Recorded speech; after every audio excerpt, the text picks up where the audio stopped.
ትግራይ ዝተፈጸመ ሓቃው ታሪኽ ጨውያ ዕሸላትን ነቶም ዝተጨውዩ ህፃናትን መፍትሕ ዝተኸፈለ ረዚን ዋጋን ካብ መፈለምታ ክሳብ መወዳእታት ታሪኽ ዝርዝር ኣቢልና ክንገልጸልኩም ኢና።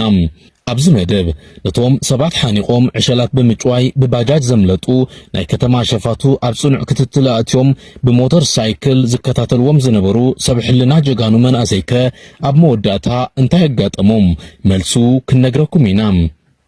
ትግራይ በዓልቲ ክልተ ገጽያ ሱሳዓትን ለጋሳትን ወሊዳ ተዕቢ ጨካናትን ሩህሩሃትን ሓቂፋት ነብር ንዘይረብሕ ገንዘብ ክብሉ ህይወት ደቂ ሰባት ዝጸልምቱ ጨካናት ሸፋቱ ኣብ ዘለውሉ ዓዲ ህይወት ሰብ ንምድሓን ህይወቶምን ኣካሎምን ዘወፍዩ ብሉጻት ሰብ ታሪኽ ከም ዘለው ክትፈልጥ ከለኻ ዝተሓዋወሰ ስምዒት ይፈጥረልካ። በቶም ጨካናት ተስፋ ትቆርጽ፣ በቶም ለባማት ድማ ተስፋ ትገብር።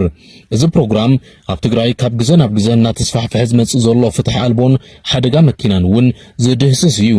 መጋቢት 22 2018 ዓመተ ምህረት ንኻሕሳይ ገብረ ሚካኤልን ንታደሰ ሓጋዝን ሕማቕ ዕለት እያ። እዞም ክልተ መናእሰይ ከም ካልእ መዓልቲ ኣብ ከተማ መቐለ ከባቢ 70 ካሬ ናብ ዝርከብ ስራሕ ቦታኦም ኣብ ዝኸድሉ እዋን ኣብ ከባቢ ቀላሚኖ ምስ በጽሑ ካብ ህዝቢ ተኸባቢ ብዝወጽሖም ናይ ርዱእና ድምፂ ፈጣን ምላሽ ብምሃብ ስርሖም ገዲፎም ነቶም ሸፋቱን መሓዝ ብሓያል ናህሪ ክከታተልዎም ጀመሩ።